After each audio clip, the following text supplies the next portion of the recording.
اعوذ باللہ من الشیطان الرجیم بسم اللہ الرحمن الرحیم۔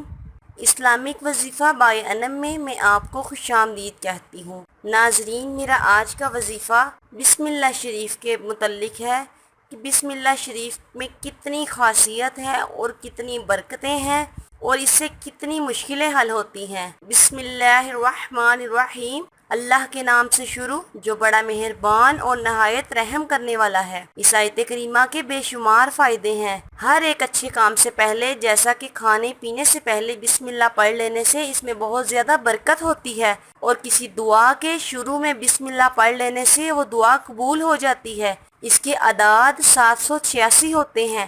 اس عدد کی گنتی کے مطابق پڑھ لینے سے آپ جو بھی دعا مانگیں گے انشاءاللہ آپ کی تکلیفیں، بیماریاں اور ہر قسم کا دکھ درد ختم ہو جائے گا۔ اگر آپ بسم اللہ کو 786 مرتبہ پڑھیں گے انشاءاللہ آپ کی ہر قسم کی حاجت پوری ہوگی اور آپ کی دکھ تکلیفیں ختم ہو جائیں گے۔ بہت ہی چھوٹی سی اور آسان سی بسم اللہ تو ہم عام روٹین میں پڑھ لیتے ہیں، اگر آپ اسے وظیفے کے طور پہ پڑھیں گے انشاءاللہ آپ کی ہر حاجت پوری ہوگی۔ اوکے گائز، میرے چینل کو سبسکرائب ضرور کیجئے۔ اللہ حافظ۔